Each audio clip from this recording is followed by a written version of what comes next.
Hello, everybody. Brooke here, also known as BB, and I am so thrilled to be a part of Messy May. This is an art journaling adventure where each day you have a prompt and you follow that prompt in your art journal. Now, if you don't get to every day, that's perfectly fine. It's all about doing something and nurturing your creativity. So my prompt is textiles, and I sure do love textiles. Anything that adds dimension and I can really get my hands on, I am all about it. So I bring textiles into this as a prompt because a lot of people are a little bit scared to use them in their art journals. I think people have gotten more comfortable using them maybe on the covers or tags, things like that. But I want to show you directly on an art journal page some different ways to use the textiles.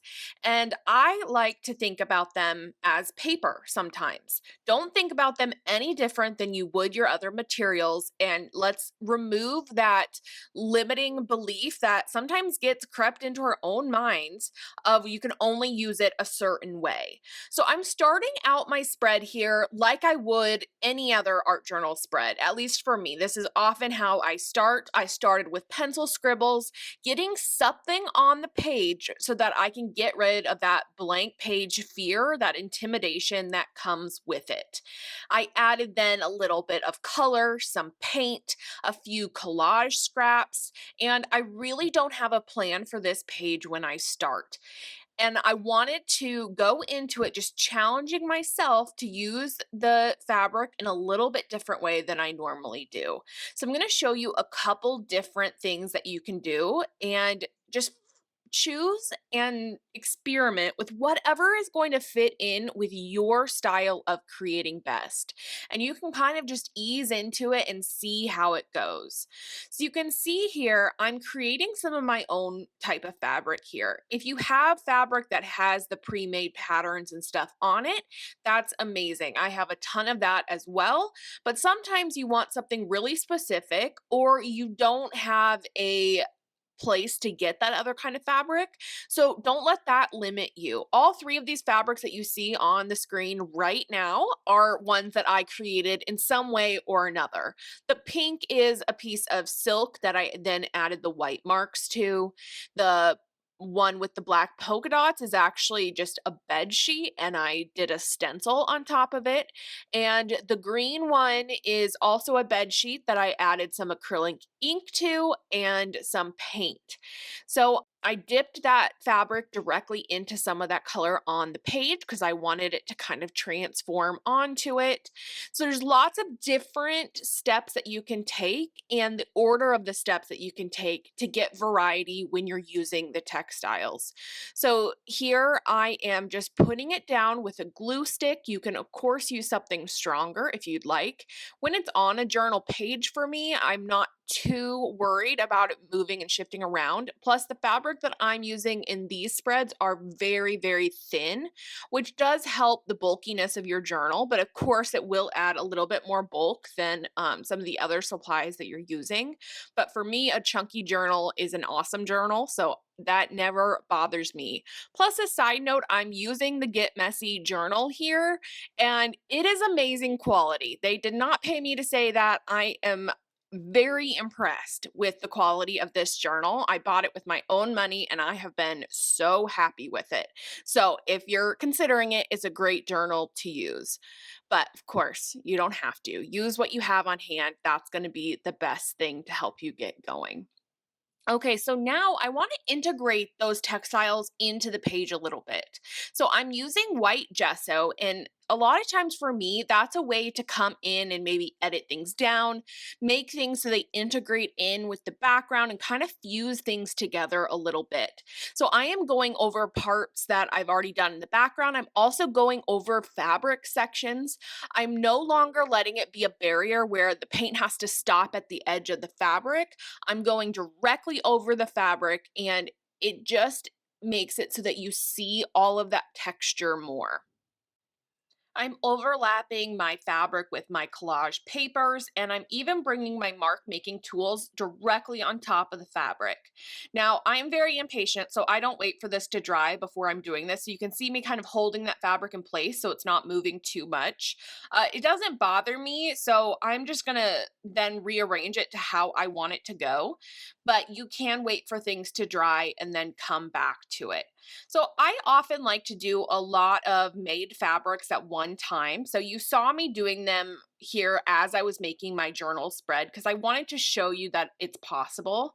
But I find it a lot easier to make things ahead of time when I'm in the mood to make fabric, and then I have them ready to go when I'm working inside my journal. I don't like to wait for it to dry so I can put it in. So for me, that's one of my biggest tips that I have is make things at once when you're feeling like it, and then when you go to work in your journal, you can just pull from your stash. And here I'm adding in some cheesecloth fabric, which is really lightweight and kind of a gauzy type material. After adding in more gesso here, it felt like it was just an airier looking journal spread. And so I kind of wanted to lean into that a bit more. And so this cheesecloth really gives that feeling for me. I just manipulate the fabric how I want it to lay down. I put the glue on the paper and then just manipulate, fold, and crumple things up how I see fit. Adding a bit more paint on here, and I'm going directly over some of that fabric, because especially that cheesecloth, which it gives a really fun texture.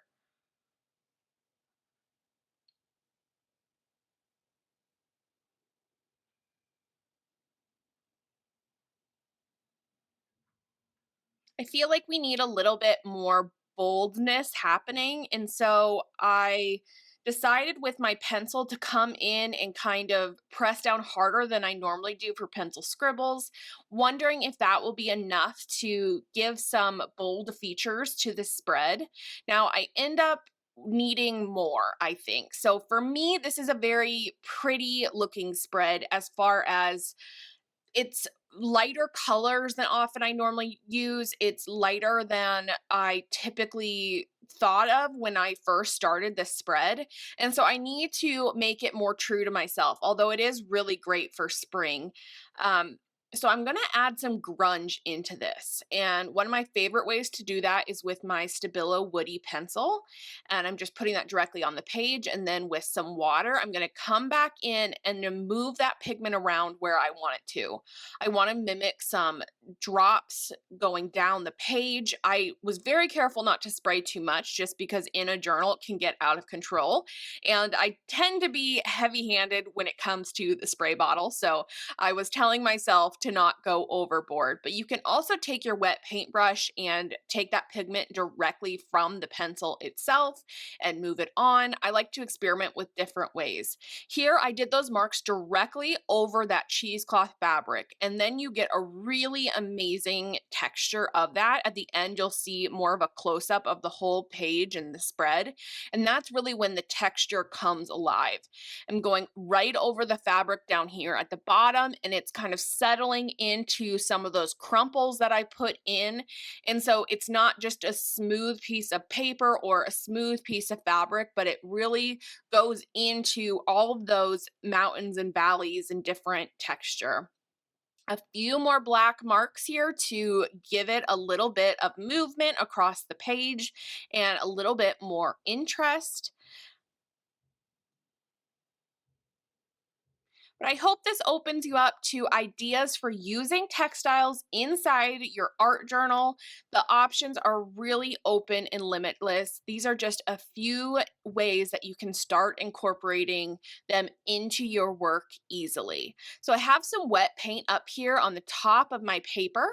And what I'm going to do with a little piece of fabric is I'm going to wet it so it's a little bit more wet, and then just dip my fabric into it. I'm not using this on this page spread, but this is going to be ready for another journal spread down the road. I will add it to my stash. I hope that you guys love this, and I hope that you participate in Messy May, and I will see you soon.